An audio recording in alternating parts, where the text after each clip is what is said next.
peradilan juga caranya itu tetap menghormati, namanya hukum acara itu sama, pembuktiannya sama, dan seterusnya itu sama. Kalau tadi Ali contohkan masalah pembunuhan, pembuktiannya sama. Kalau ada kematian, membuktikannya sama. Ini pembunuhan atau bukan, semuanya sama. Cuma dia diproses melalui proses peradilan anak. Jadi kalau di proses peradilan anak itu bukan berarti digampangkan misalnya begitu, tidak bisa, tetap harus dibuktikan standar pembuktian tentang pembuktian. Kalau itu pembunuhan ya standar pembuktian pembunuhan. Kalau tidak terbukti pembunuhan karena matinya orang bukan karena perbuatan terdakwa, ya harus dinyatakan bahwa itu terdakwa tidak bisa dibuktikan telah melakukan perbuatan pembunuhan terhadap korban dan seterusnya. Jadi prinsipnya secara hukum adalah sama. Nah, apakah itu menjadi bagian daripada kekhilafan hakim? Kalau menurut Ali dari awal sudah salah, dalam proses penyidikan sudah salah, karena itu melibatkan anak. Ya. Tapi jangan karena gregetnya luar biasa, kemudian disimpangi semua, juga tidak boleh. Tetap aja anak ya anak, ya proses anak dan anak. Mestinya dalam proses penyidikan itu harus sudah dimulai. Tapi kalau kemudian ternyata pada bagian akhir itu ternyata adalah anak tadi diproses, ya prosesnya seperti hukum dewasa terkait dengan pasal 340, ya Ali berpendapat proses anak dengan proses itu namanya proses prosedur 340-nya itu menurut Ali adalah tidak tepat, dan itu bagian daripada kekhilafan hakim dan kekeliruan dalam proses penuntutan. Demikian. Saya lanjutkan berhubungan dengan motif yang ahli sampaikan tadi. Dalam perkara ini yang menjadi motif adalah cinta dan ditolak. Di berkas lain menyampaikan cinta anti ditolak. Di pernyataan lain disebutkan cinta pengen ditolak. Nah, kemudian ketiga orang ini sampai sekarang DPO, 2 orang lainnya dinyatakan fiktif. Menurut ahli, ketika yang menjadi latar belakang menjadi motif itu tidak ada dan ternyata fiktif, apakah tindak pidana ini bisa dikatakan rekayasa atau kabur? Baik, Ali jelaskan secara prinsip begini. Tadi Ali sudah sebutkan, khusus untuk pembunuhan berencana pasal 340 adalah itu bermotif, ya. Bermotif itu artinya pelaku memiliki motif, ya. Nah ini karena dilakukan secara bersama-sama, ya. Menjadi pertanyaan, kalau dilakukan secara bersama-sama motifnya kira-kira apa? Kalau itu dilakukan secara pribadi, terang sekali motifnya. Mungkin kalau toh ada penyertaan yang lain, barangkali agak jelas motifnya. Kalau ini secara rame-rame begitu banyak itu, apa sama motifnya mereka cinta ditolak misalnya begitu? Apakah sama seperti itu? Emangnya dia harus menerima cintanya sekian banyak orang itu? Jadi kalau itu dibuktikan, menurut Ali agak sulit. Ya. Nah atas dasar itulah Ali berpendapat bahwa kalau itu sulit untuk ditarik motifnya, seharusnya pasal 340 tidak bisa diterapkan di dalamnya. Karena apa? Saya ulangi lagi, 340 harus ada motif, ya. Karena berencana itu mesti motif, karena akan diseleksi semuanya. Tapi kalau orang lain itu ternyata pelakunya banyak orang, apa motifnya semuanya sama? Kalau tadi ada 2-3 orang motifnya sama, apakah itu semuanya pelakunya juga motifnya sama? Ali berpendapat bahwa itulah yang Ali sampaikan, bahwa kalau itu tidak bisa ditemukan motif untuk menyatukan bahwa dia melakukan tindak pidana pembunuhan berencana, ya seharusnya dia tidak bisa dikenakan pasal 340, ya, karena motif yang menyatukan itu adalah tidak ada. Demikian keterangan Ali. Dari saya berhubungan dengan hukum pembuktian. Dalam tingkat penyidikan disebutkan harus memenuhi 2 bukti permulaan yang cukup. Sedangkan dalam proses peradilan disebutkan 2 bukti permulaan yang cukup ditambah dengan keyakinan hakim. Kita melihat dalam proses penegakan hukum perkara ini minim sekali bukti saintifik. Sekalipun ada, itu hanya berbentuk visum et repertum yang tidak menunjukkan siapa pelakunya. Nah, yang saya tanyakan ke ahli, apakah alat bukti yang minim bisa menaikkan suatu perkara, bisa dinaikkan atau bisa diputus dengan pidana, apalagi ini pidana seumur hidup. Baik, Ali jelaskan begini. Kata-kata bahwa pembuktian minimum, ya, itu sebenarnya sudah klausula yang sudah menjadi baku sekarang ini dalam proses penyelidikan. Tadi sudah Ali terangkan, penyidikan juga Ali sudah terangkan, itu mendasarkan pada dua alat bukti yang cukup. Yang menjadi pertanyaan, dua alat bukti apa? Seperti ahli sampaikan, dua alat bukti itu adalah alat bukti yang memiliki alat bukti yang disebutkan di dalam pasal 184 KUHP plus Undang-Undang ITE, diperoleh secara syah, dilakukan oleh penyidik yang punya kompeten wewenang untuk melakukan penyidikan terhadap perkara ini, dan yang terakhir adalah alat bukti tadi memiliki kekuatan pembuktian yang primer, meskipun dua tapi primer untuk unsur pokok delik yang dituju.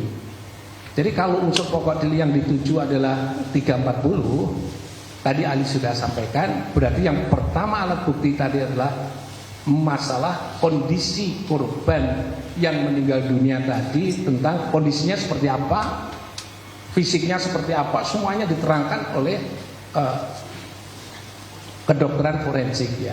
Tadi ahli sebenarnya memberi contoh tandingan atau perbandingan seperti ahli sampaikan tadi. Jadi itu yang menentukan siapa? Kedokteran forensik. Maka kedokteran forensik lah berdasarkan bukti-bukti yang ada, dia akan dapat menyimpulkan ini itu adalah pembunuhan, ini adalah bukan pembunuhan, ini adalah kecelakaan atau yang lainnya. Ini semuanya adalah berbasis pada alat bukti forensik yang dilakukan oleh kedokteran forensiknya. Atas dasar itulah tadi ahli sampaikan bahwa kalau itu tidak ada dua alat bukti pokok untuk tindak pidana pokoknya itu, unsur pokok delik itu, ya semestinya dia belum bisa untuk memastikan bahwa itu adalah tadi tindak pidana pembunuhan. Ya, mestinya harus diklarifikasi lebih dulu secara objektif tadi. Ini buktinya apa yang kedua alat bukti tadi? Kalau saya simpulkan dari apa yang sudah diterangkan tadi dan dokumen yang permohonan PK itu, ternyata alat bukti yang memastikan bahwa ini terjadi bukan karena pembunuhan. Kalau misalnya simpulkan itu benar bukan karena pembunuhan, berarti mesti itu terjadi karena faktor-faktor yang lain atau sebab-sebab yang lain yang bukan pembunuhan berencana. Nah, atas dasar itu ahli berpendapat bahwa ya kita balik lagi kepada pembuktian tadi bahwa ini perkara ini apa kuncinya. Pertama adalah kondisi objektif dari korban atau orang yang meninggal. Dari itulah yang bisa disimpulkan itu sebabnya karena apa? Itu adalah hasil visum et repertum. Demikian menurut ahli. Ya, selanjutnya saudara. Sebentar, sedikit lagi. Nah, terus kenapa hakim kok tiba-tiba menyimpulkan bahwa itu adalah kejahatan pembunuhan berencana? Balik lagi ahli sampaikan, seharusnya hakim berbasis pada fakta hukum, bukan opini hukum dan juga bukan opini publik. Kalau fakta hukumnya mengatakan bahwa itu A, ya katakan itu adalah prosesnya A. Tapi kalau ternyata itu tidak dilakukan oleh hakim, itulah namanya bagian daripada kekhilafan hakim dalam menarik proses alat bukti dalam pembuktian dalam perkara tindak pidana ini. Demikian. Ya, saudara ahli, kita mengenal pasal 184 KUHP. Di situ ada disebutkan 5 alat bukti. Kami sangat miris melihat fakta yang ada. Kami melihat hanya satu alat bukti yang ada berupa kesaksian, itu pun dalam bentuk persangkaan. Ini fakta ketika kami mempelajari berkas. Nah, menurut pendapat ahli di situ, dengan minimnya alat bukti itu, apa kira-kira agak bahasa kemungkinan ya yang dipakai penyidik ataupun penegak hukum untuk mencari bukti lain yang bersangkutan dan relevan? Kayak tadi bukti visum tidak relevan, bukti ada batu, ada kendaraan yang tidak punya relevansi terhadap pembuktian dalam perkara ini. Baik, ahli jelaskan. Memang tadi ahli juga sudah menyampaikan bahwa prinsip dalam konteks perkara ini yang dimohonkan PK ini adalah urusan pembuktian. Pembuktian terjadinya akibat mati itu karena apa? Yang satu mengatakan itu dalam putusan pengadilan menyatakan itu karena pembunuhan berencana. Tapi ahli tadi sudah sampaikan bahwa kalau itu pembunuhan berencana semestinya ada bukti-bukti pendukung untuk mengarah ke sana. Ya, tadi misalnya itu pembunuhan lebih dahulu, mestinya didukung oleh namanya 184 KUHP alat bukti itu. Kalau di backup lagi bisa juga ditambah satu lagi namanya alat bukti bukti elektronik, ya itu dalam undang-undang ITE. Jadi kalau itu sudah 6 atau paling tidak dengan alat bukti yang ada di dalam itu ternyata itu tadi disimpulkan bahwa itu hanya keterangan saksi saja. Jadi keterangan saksi itu kualitasnya banyak sekali tadi Ali sampaikan. Contohnya tadi Ali katakan bahwa yang bagus itu apa?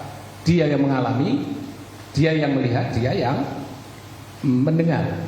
Tapi kalau saksi itu hanya mendengar saja, itu bias. Apalagi dia mengatakan mendengar dari omongan orang lain, bahwa orang lain ngomong begini. Itu level 3, itu nggak ada kekuatan pembuktian sama sekali.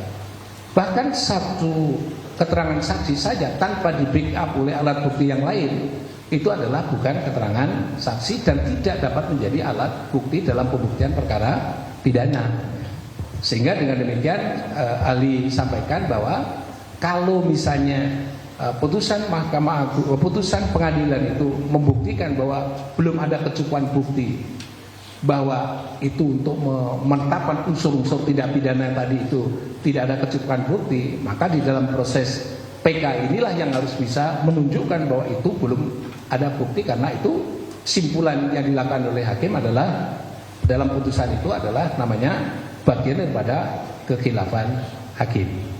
Ya, satu lagi terakhir dari saya berhubungan dengan asas perintah tertulis, ahli. Kita tahu dalam perkara ini terjadi proses penangkapan tanpa ada perintah tertulis dan dalam hal bukan tertangkap tangan. Ya, sekian terakhir dari saya. Terima kasih. Jadi istilah bahasanya sesungguhnya kata perintah itu mesti dihindari, ya. Karena sekarang adalah proses pembuktian. Kalau proses ada suatu laporan, ada kasus kan nanti akan ditunjuk dalam manajemen penyidikan kan siapa yang ditujukan penyidik untuk bisa memproses laporan itu, gitu ya. Jadi kalau sudah proses laporan itu kan nggak boleh ada perintah-perintah dari yang lain. Kalau bahasa Ali sering Ali katakan bahwa penyidik yang ditunjuk untuk melakukan penyidikan terhadap perkara sebut saja misalnya pembunuhan ini misalnya begitu, atau kematian 2 orang ini misalnya begitu, dia kan harus kalau sudah ditunjuk dia clear bahwa dia hanya demi keadilan berdasarkan Tuhan Yang Maha Esa, dia akan melakukan tindakan proses hukum. Jadi kalau dia melakukan tindakan proses hukum itu sama artinya penyidik yang ditunjuk tadi yang ditugasi untuk memproses ini itu dia adalah menjalankan namanya kekuasaan kehakiman pada level eksekutif. Saya ulangi lagi, penyidik tadi adalah menjalani kekuasaan pada level eksekutif untuk melakukan proses penyidikan terhadap dugaan kematian 2 orang tadi. Nah, atas dasar itu maka ketika dia menjalani kekuasaan eksekutif, kekuasaan kehakiman dalam wilayah eksekutif, maka penyidik tadi harus tunduk kepada pasal 24 Undang-Undang Dasar 45. Artinya apa? Itu seperti hanya kekuasaan kehakiman yang dipegang oleh yudikatif oleh hakim. Kalau itu kekuasaan kehakiman dipegang oleh eksekutif, dibebankan kepada penyidik, maka penyidik harus hanya tunduk kepada sumpahnya dan dia tidak boleh ada perintah-perintah. Karena apa? Pemegang kekuasaan kehakiman itu bebas dari kekuasaan manapun, termasuk diantaranya bebas dari kekuasaan atasnya. Sehingga dia hanya mengabdi kepada demi keadilan berdasarkan ketuhanan yang Maha Esa. Menurut Ali demikian. Sehingga kalau itu dia berbuat karena perintah-perintah dan perintah itu ternyata menyimpangi dari prinsip-prinsip di dalam KUHP dan juga Undang-Undang Kekuasaan Kehakiman, ahli berpendapat seorang penyidik wajib menolak perintah itu.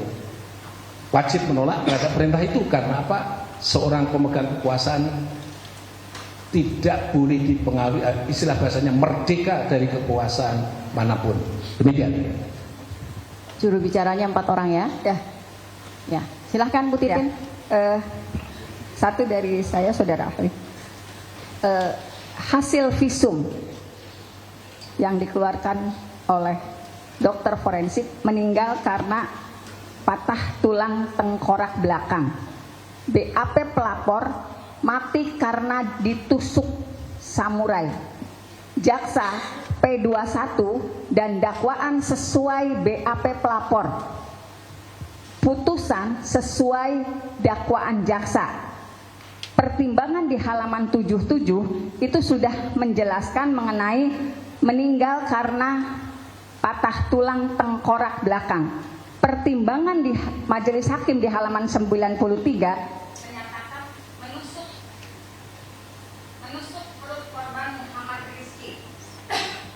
Bagaimana pendapat ahli dengan fakta seperti ini dan semuanya tertuang di dalam putusan nomor 16? Baik, ahli jelaskan. Itu tadi seperti ahli sampaikan bahwa kalau itu ternyata sebab kematian aja sudah berbeda-beda, seharusnya penyidik dari awal mengklarifikasi lebih dulu, mencari informasi atau melakukan penyidikan yang mendalam mengenai sebabnya itu karena apa. Kalau ada 2 sebab atau 3 sebab dan sebagainya, ya tetap aja penyidik harus memastikan itu sebab, karena sebab itu tunggal, jadi tidak ada ditambah-tambah begitu, tidak ada. Mestinya sebab yang mana yang menentukan seseorang itu meninggal dunia. Ya. Nah, atas dasar itulah maka itu bagian daripada ketika itu dinyatakan itu sebabnya masih banyak, itu menunjukkan bahwa proses penyidikan belum selesai lengkap dan berakhir, sehingga dengan demikian kalau itu dikonklusikan itu sebab itu karena misalnya saja tindakan pembunuhan misalnya, itu juga belum bisa berakhir. Ya makanya kalau itu terjadi seharusnya pada awal tadi Ali sudah sampaikan, orang mati itu karena apa? Jangan dikonstruksi pikirannya pembunuhan. Sebab itu yang keduanya. Maka dari akibat kepada sebab. Nah, teorinya kan begitu. Teori pembuktian delik material dari akibat kepada sebab. Akibatnya itu mati kondisinya seperti apa dan seterusnya. Barulah kemudian mencari sebab. Nah untuk menguji validitas sebab tadi diuji kembali. Apakah sebab itu yang menentukan akibat itu atau bukan? Kalau akibat disebabkan akibat itu karena sebab diuji kembali menimbulkan akibat, baru itu sahih. Mesti sebabnya adalah 1. Tapi kalau itu sebabnya 2, misalnya saja itu dicelurit atau dibacok misalnya begitu, dites lagi kepada objeknya itu, benar nggak dia luka karena bacokan? Kalau dites luka bukan karena bacokan, dan itu ahli kedokteran forensik menyatakan bukan karena bacokan, karena kepalanya tuh retak disebabkan karena proses-proses atau retak, ya berarti dia karena kepalanya retak. Kalau ditarik kembali menjadi sebabnya karena kepala retak, maka orang itu meninggal. Balik kembali, benar nggak itu karena retak kepalanya meninggal? Jadi cuma 1, ya, tidak mungkin 2, tidak mungkin 3. Nah 1 itulah tadi namanya alat bukti yang menentukan. 1 itulah namanya alat bukti primer yang menentukan itu sebab karena apa. Jadi kalau itu masih 2 masih 3 harus sampai pada 1. Jadi ahli demikian. Sehingga dengan kalau alat bukti 1 tadi itulah namanya alat bukti primer, seperti contoh kasus di Garut tadi, Kali Cisajen. Demikian. Satu lagi saksi, ahli mohon maaf, dengan adanya tidak ada kesesuaian antara hasil visum tetapi jaksa mengamini hanya dari BAP pelapor, kemudian juga hakim mengamini sesuai BAP pelapor, karena rangkaian peristiwanya pada akhirnya yang tertuang dalam dakwaan maupun tuntutan itu dari BAP-nya pelapor. Tetapi ternyata di dalam 3 berkas itu juga ada persoalan. Pada dakwaan Sakatatal itu Peggy yang dalam trafik dibebaskan turut memperkosa. Kemudian di dalam berkas lain yang dewasa, dakwaan jaksa penuntut umum Peggy hanya meraba-raba.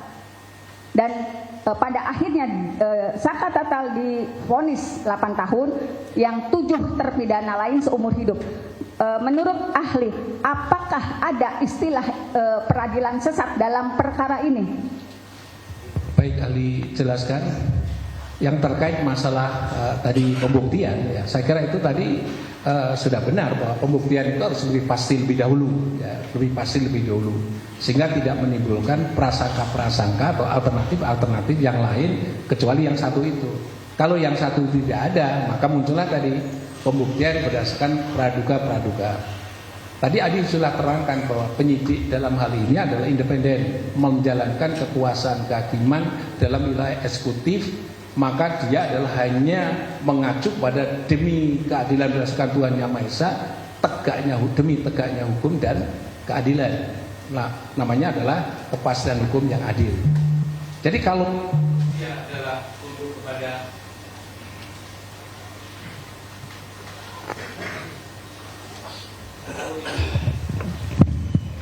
tunduk kepada keterangan pelapor semuanya, ya buat apa ada penyidikan? Ya. Berarti kita bisa menyimpulkan bahwa kalau semuanya tunduk kepada pelapor, mungkin pelapornya itu adalah orang yang berpengaruh, misalnya begitu, ya buat apa ada penyidikan? Gitu. Ya, kalau tidak ada,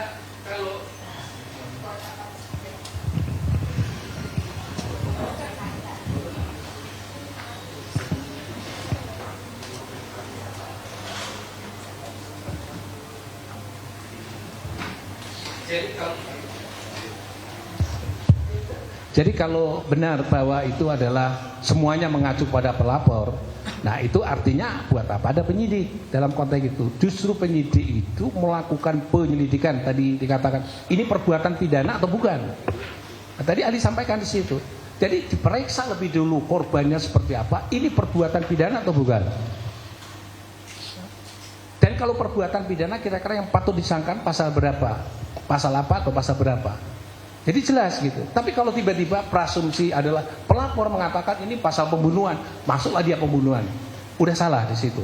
Artinya penyidik sudah tidak independen, menjalani kekuasaan kehakiman yang tidak merdeka dari kekuasaan manapun. Ya.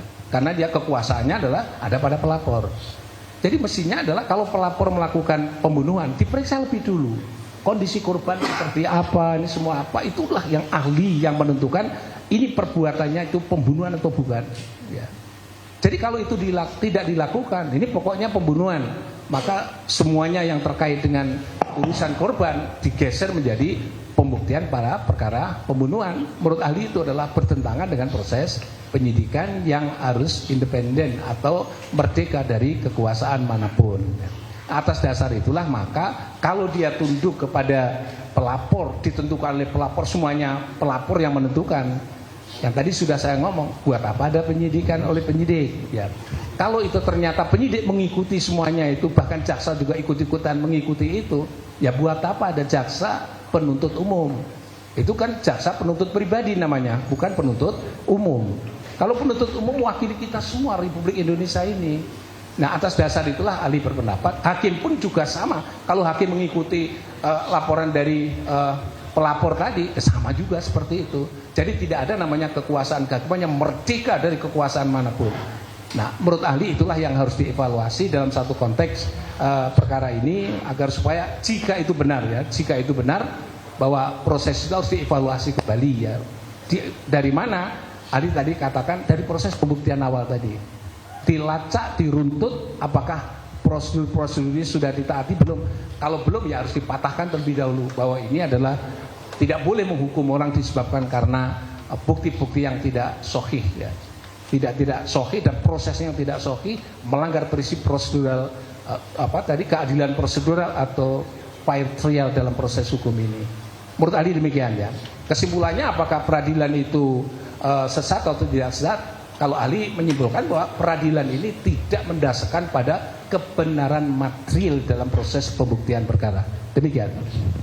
Atau dapat dikatakan ini merupakan satu rekayasa penyidikan penuntutan. Ya, sesungguhnya tadi ahli katakan penyidik itu independen, menjalani kekuasaan kehakiman dalam wilayah eksekutif. Dia tidak boleh diintervensi pihak manapun karena bahasanya Undang-Undang Dasar 45 itu merdeka dari kekuasaan manapun. Jadi kalau dia mau diintervensi, itu salahnya penyidik juga, salahnya jaksa juga, salahnya yang lain juga kalau dia mau diintervensi. Jadi harus merdeka dari kekuasaan manapun. Ingat, dia hanya mengabdi kepada Tuhan demi keadilan pada Tuhan Yang Maha Esa. Demikian. Ya, ini ya, ahli ke pertanyaan terakhir dari teman-teman yang menanyakan di sini. Pada peristiwa 2016 itu ada dua jenis peradilan, peradilan anak dan umum dewasa gitu. Sedangkan sama kita ketahui bahwa masa waktu persidangan mulai penahanan, penahanan dan perpanjangan penahanan itu ada batas waktunya. dalam perkara saka tatal yang kita anggap dengan pembuktian yang minim gitu, apakah ini merupakan satu celah kekurangan kelemahan dari undang-undang kita atau mungkin dari kebijakan penuntut umum maupun penyidik sehingga perkara anak ini lebih dulu digelar hanya dalam tempo kurang lebih 2 minggu harus putus gitu. Sedangkan perkara dewasa P21-nya itu Desember 2016. Sedangkan perkara anak saka tatal itu bulan Oktober aja udah selesai tingkat kasasi. Nah, maksud kami, ya, saudara ahli, apakah ini merupakan celah buat kita? Karena putusan pengadilan dewasa itu mengikuti putusan anak semua yang tidak maksimal, baik pembuktian maupun saksi-saksi. Demikian. Baik, ahli jelaskan begini. Ini kan pasalnya kan pasal 55. Kalau teorinya adalah pasal 55 itu diadili secara bersama dengan satu dakwaan. Tidak di-splitsin. Kalau di-splitsin menjadi membingungkan. Karena yang tadi satu pembuktian karena dibacok, ini karena ini, itu karena konsekuensi dari ini dipisah-pisah. Kalau ini dijadikan satu, itu akan menjadi terang benderang itu bahwa ini sebabnya itu karena apa. Jadi kan nggak mungkin ada satu putusan langsung disebabkan karena 2, 3. Kalau ini terhadap ini karena ini, terhadap ini karena ini, kan nggak ada kesamaan dalam proses ini. Nah, oleh sebab itu ahli sampaikan bahwa yang seharusnya kalau ini diproses berdasarkan pasal 55, nanti jaksa kan punya alasan itu, kan punya kewenangan untuk men-split gitu. Ya, split itu membuat proses peradilan itu tidak adil atau tidak. Kalau itu splitting membuat peradilan tidak adil, ya seharusnya jangan dilakukan itu splitting. Ya. Tapi kalau itu membuat peradilan adil, ya splitting. Nah, maksud ahli adalah satu, bahwa proses perkara ini istilah bahasanya adalah ruwet dalam konteks pembuktian itu karena dari awal sudah menunjukkan keruwetan itu disebabkan karena proses pembuktian terhadap jenazah ya, atau sebut saja itu korban itu sudah berdasarkan prasangka-prasangka. Ya, kalau kemarin diserahkan sepenuhnya kepada kedokteran forensik dan penyidik harus percaya kepada kedokteran forensik itu, barangkali proses-proses ini menjadi clear. Clear pertama adalah apakah ini perbuatan pidana atau bukan. Clear yang kedua, kalau itu bukan perbuatan pidana, ini perbuatan apa? Dan kalau itu perbuatan pidana, perbuatannya apa? Itu sudah clear pada tahap pertama. Kalau itu sudah tadi disebutkan hasil-hasil itu ternyata tidak sesuai dengan keadaan yang benar, dan tadi kalau itu benar dikutip oleh mahkamah atau pengadilan hakim juga mengutipnya ada 2 sebat dan sebagainya, itu menunjukkan terjadi keruwetan dalam proses itu, menjadi ketidakwajaran dalam proses itu.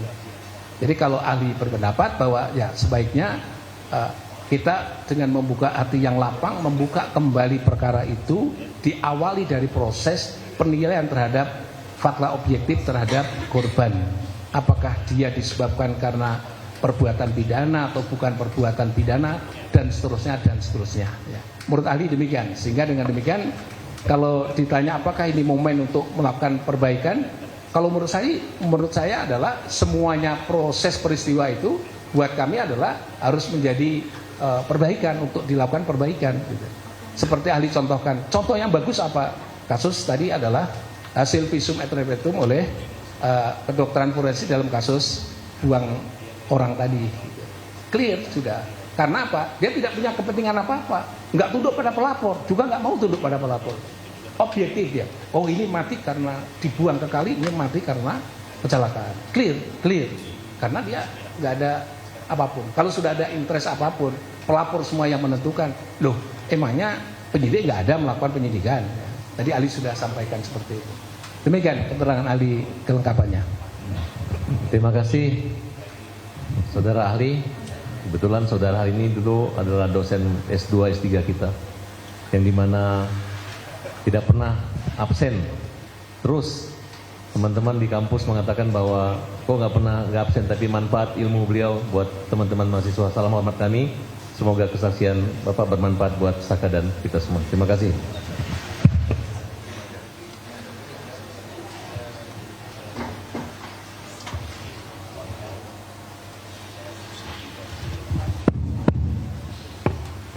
Terima kasih Majelis Hakim yang mulia. Selamat siang, Prof. Siang. Sebelumnya salam hormat dari kami. Sungguh ini kehormatan dan kesempatan yang luar biasa bisa ketemu di forum yang mulia ini dengan Profesor. Cuman ada beberapa yang ingin saya minta pendapat dari Profesor. Yang pertama, saya ingin menanyakan mengenai upaya-upaya hukum yang dilakukan terhadap penuntutan ataupun penyidikan. Saya ingin bertanya, apa sih perbedaan mendasar dari PK, kasasi, dan kemudian pra-peradilan? Itu dulu.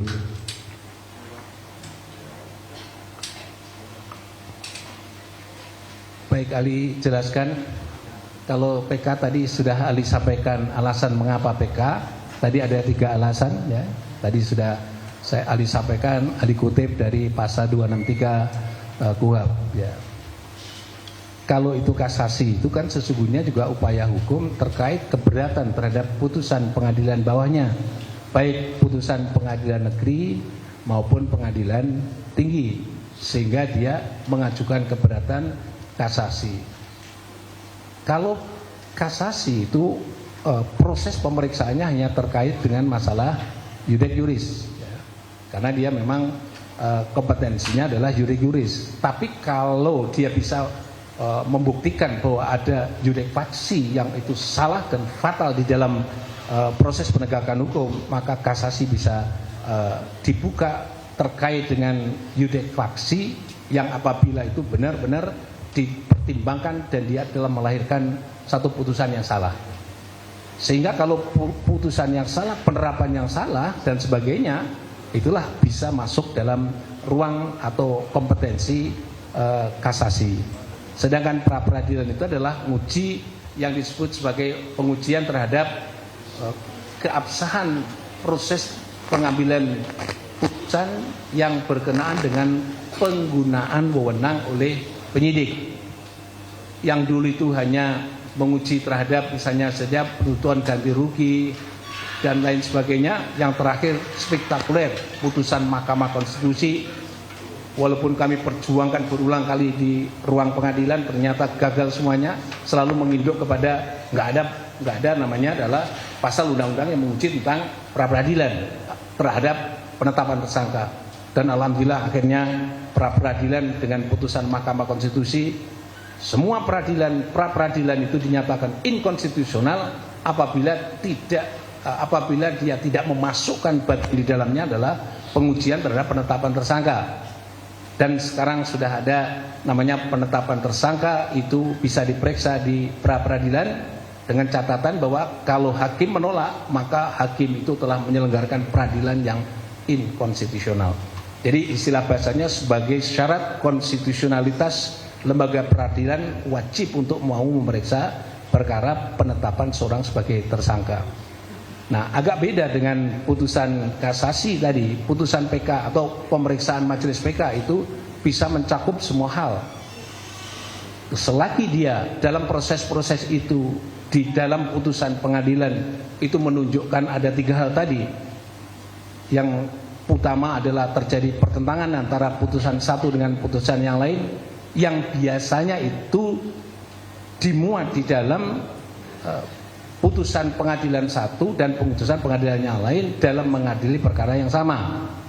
Yang tadi ahli sebut, kalau ada delik penyertaan atau penerapan tindak pidana penyertaan terhadap peserta satu, materinya berbeda dengan peserta dua, dan berbeda dengan peserta tiga yang itu saling bertentangan satu dengan yang lain, atau tidak ada kesesuaian antara putusan satu dengan yang lain, itu juga masuk menjadi ruang peninjauan kembali. Termasuk juga tadi kekhilafan hakim dalam menerapkan hukum, dalam mempertimbangkan yang disebut sebagai alat bukti dan barang bukti atau barang alat bukti dalam proses penegakan hukum, sehingga melahirkan putusan yang dinilai merugikan kepada kepentingan terpidana. Maka oleh sebab itu, itulah namanya PK. Nah, PK lebih komprehensif dibanding dengan kasasi dan dibanding dengan pra-peradilan. Demikian keterangan ahli. Baik, terima kasih.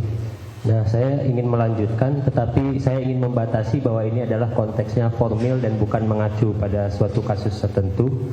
Yang ingin saya tanyakan adalah, apakah kemudian materi-materi yang seharusnya disampaikan pada saat rapid ataupun kasasi seperti tadi Prof sampaikan ada kesalahan penetapan tersangka dan lain-lain, itu bisa juga dibawa sebagai novum dalam pengajuan PK. Demikian. Baik, ahli sampaikan, jika kesalahan itu pada saat proses peradilan itu sudah dimasukkan dan dijadikan pertimbangan, dimasukkan dalam proses itu, dan kemudian akan diputus yang berbeda dengan yang sekarang, itu bisa. Jadi parameternya adalah itu kalau dibawa masuk dulu putusannya berbeda dengan sekarang, itu parameternya salah satu diantaranya seperti itu. Jadi kalau itu ternyata memuat kaidah yang menyatakan seperti itu, bahwa kalau dulu dipertimbangkan, hakim akan mengambil keputusan yang berbeda. Ini sambil contoh aja, misalnya, oh ini sebabnya adalah karena dicelurit, oh ini sebabnya karena organ otaknya itu tertimpa sesuatu atau kena benda-benda tumpul dan seterusnya. Jelas itu berbeda satu dengan yang lain. Jadi kalau dulu itu dipastikan ini karena X misalnya begitu, yang nggak ada celurit, nggak ada ini, atau karena sesuatu yang ini gitu, atau karena celurit memang benar karena ini yang benar, itu putusannya akan menjadi berbeda. Maka menurut ahli itu bisa dibawa masuk ke ruang pemeriksaan perkara peninjauan kembali. Demikian. Nah, masih berkaitan dengan itu, bagaimana dengan materi-materi rapid? Apakah kemudian ketika kesalahan penetapan tersangka atau kesalahan dalam prosedur penyidikan, tetapi ketika itu materi keputusan-keputusan yang sudah diambil sebelumnya itu belum teruji apakah salah atau benar, tetapi memang prosedurnya dari awal salah, apakah itu juga termasuk dalam PK? Jadi maksud saya barang yang dibawa sebagai novum itu belum tentu akan merubah ini, tetapi menunjukkan bahwa prosedurnya salah gitu. Tapi belum tentu menunjukkan bahwa kasus ini akan menuju ke arah yang berbeda, seperti itu. Sebagaimana ahli sampaikan tadi, fungsi novum itu kalau dipertimbangkan sebelumnya, itu putusannya akan jadi berbeda dengan putusan yang kondisi sekarang. Kalau putusan itu berbeda dengan kondisi sekarang, berarti bisa dibawa ke sidang PK, bisa. Jadi istilah bahasanya, maka PK itu adalah upaya hukum yang luar biasa. Karena yang salah bukan penyidik, yang salah bukan penuntut, tapi yang salah itu hakim yang memutus perkara itu. Walaupun suplainya itu dari penyidik dan penuntut umum, tetapi adalah pengambil keputusan yang terakhir itu adalah pengadilan. Tapi kalau pengadilan ternyata juga salah juga, maka tadi ahli sampaikan, salahnya apa? Mutus yang saling bertentangan satu dengan yang lain. Yang kedua adalah kekhilafan hakim, tidak mempertimbangkan barang bukti, alat bukti, dan semua bukti-bukti tadi.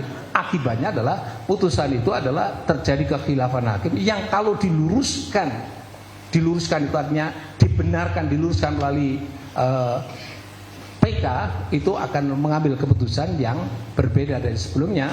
Maka itu bisa dimohonkan pemeriksaan di dalam peninjauan kembali.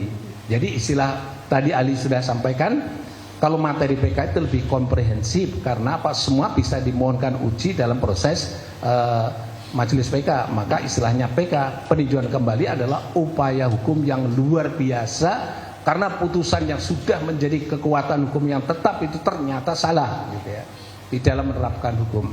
Nah, atas dasar itulah maka ada namanya lembaga peninjauan kembali. Mungkin agak sedikit kajian ahli yang pada saat itu, karena ahli termasuk bagian daripada tim untuk verifikasi konsep KUHAP ya, draft KUHAP yang sekarang ada. Maka kita usulkan lembaga lembaga PK itu kan proses yang luar biasa. maka sebaiknya diperiksa oleh majelis yang lebih banyak lagi. Ya. Istilah bahasanya karena itu yang dievaluasi lembaga pengadilan, lembaga peradilan yang puncaknya peradilan. Maka sebaiknya yang akan datang itu kalau misalnya harus di PK harus diproses oleh hakim yang lebih banyak lagi untuk bisa diuji tentang kebenaran dan ketidakbenaran dengan alasan sebagaimana 1, 2, 3 yang aku sebutkan tadi. Tapi itu ide gagasannya. Tapi dari ide gagasan itu ingin ahli menunjukkan bahwa kok bisa-bisanya pengadilan negeri tinggi, pengadilan kasasi kok bisa salah juga. Itu kan luar biasa. Maka upaya hukum luar biasanya apa? Udahlah semuanya ditinjau kembali. Gitu. Nah, itulah menurut ahli pentingnya namanya lembaga PK itu seperti itu. Ya, demikian keterangan ahli. Nah, terima kasih. Kemudian selanjutnya tadi saya mendengar keterangan Profesor bahwa menjelaskan bahwa ada saksi yang memberikan keterangan bohong di bawah tekanan dan kemudian mencabut keterangan tersebut di depan sidang PK. Nah, yang ingin saya tanyakan, kemudian apakah saksi tersebut ketika mencabut keterangannya di depan persidangan PK, apakah dirinya perlu membuktikan bahwa keterangan sebelumnya adalah salah dan berada di bawah tekanan? Dan kemudian kalau memang perlu, siapa yang mempunyai kewajiban untuk membuktikan hal tersebut? Ya, ini biasanya kalau dulu ahli menerangkan tentang masalah saksi yang di bawah tekanan dan seterusnya, itu mampu untuknya sulit karena pada saat pemeriksaan itu dia diperiksa tidak didampingi oleh penasihat hukum. Alasannya apa? Saksi tidak bisa didampingi penasihat hukum. Maka teman-teman penyidik kalau tanya pada saya, apakah saksi didampingi penasihat hukum? Nggak apa-apa, kan juga dia nggak ikut campur tangan proses pemeriksaan itu. Penasihat hukum itu hanya untuk memeriksa objektivitas pemeriksaan penyidik. Jadi nggak menjadi masalah. Tapi tetap aja, Pak, bagaimana kalau nggak ada penasihat hukumnya? Saya katakan bisa diundang oleh orang yang netral. Siapa? Kalau itu di kampung ya RT, RW dan sebagainya dipakai untuk menyaksikan bahwa warga negaranya diperiksa sebagai saksi itu adalah diperlakukan baik dan benar, objektif, dan keterangannya adalah tanpa ada tekanan apapun. Tapi praktek yang terjadi beberapa waktu yang itu sampai sekarang itu menunjukkan tidak boleh didampingi gitu. Sehingga kalau saya ketemu seorang advokat, kenapa keliwat-keliwat di luar, saksi saya ada di dalam itu diperiksa, nggak boleh masuk. Ya, saya kira ini catatan tadi untuk pembaruan hukum acara pidana, saya kira itu menjadi penting. Sebenarnya nggak menjadi masalah, makanya penyidik yang percaya kepada saya, bagaimana Pak caranya? Undang aja RT atau RW, pasti periksa warganya itu bahwa dia diperiksa secara objektif. Gitu. Supaya apa? Supaya dia tidak menjadi muncul seperti kasus di mana saya ditekan dan sebagainya. Tapi kalau itu misalnya ditekan, kan ada RT yang lembaga netral yang bisa memberi jaminan bahwa saksi yang bahwa itu adalah tidak ditekan. Gitu. Nah, kesimpulannya apa? Ahli saya katakan bahwa kalau saksi merasakan bahwa dia ditekan secara fisik atau non fisik, kalau non fisik kan diancam ya dengan ancaman-ancaman yang bersifat non fisik. Dan kalau itu kemudian memberi keterangan sesuai dengan apa yang diminta oleh penekannya itu, ya itu kan sulit untuk bisa dibuktikan karena pada saat itu tidak ada bukti. Maka pernah ahli sampaikan begitu, sumpah dia nanti di depan notaris bahwa keterangan yang disampaikan itu adalah di bawah tekanan. Dan akhirnya benar, tapi seperti ahli tadi sampaikan kepada pemohon tadi bahwa akhirnya dengan sumpah lagi di depan notaris untuk mencabut keterangannya itu. Dan keterangan dicabut dan akhirnya kita proses dan melalui mulai namanya pemeriksaan PK itu, dan akhirnya dokumennya kami sampaikan, pengakuan bahwa dia ditekan dan sebagainya. Dan yang kedua nanti disumpah lagi untuk bisa memberi tekanan. Benar nggak dia disumpah? Benar nggak dia ditekan, dan itu sudah di dalam kapasitas disumpah. Nah, atas dasar itulah untuk menghindari tadi katakan karena tekanan itu terjadi, nggak ada saksi, nggak ada apa-apa, disebabkan karena memang tidak bisa didampingi oleh penasihat hukum. Ini sebenarnya masalah awalnya ada di situ. Kalau dia didampingi, bisa didampingi penasihat hukum, barangkali kalimat tadi adalah tidak terjadi, bahwa dia dalam intimidasi dan sebagainya. Kalau ahli memang demikian, kalau ahli sering diperiksa tidak dalam konteks intimidasi. Ahli selalu dituliskan di situ, apakah dalam konteks intimidasi dan sebagainya. Tidak ada. Saya memberi keterangan saksi berdasarkan keterangan ahli, berdasarkan sumpah yang ahli ucapkan di depan penyidik. Jadi kita nggak mau ditekan juga gitu. Kira-kira begitu gambarannya.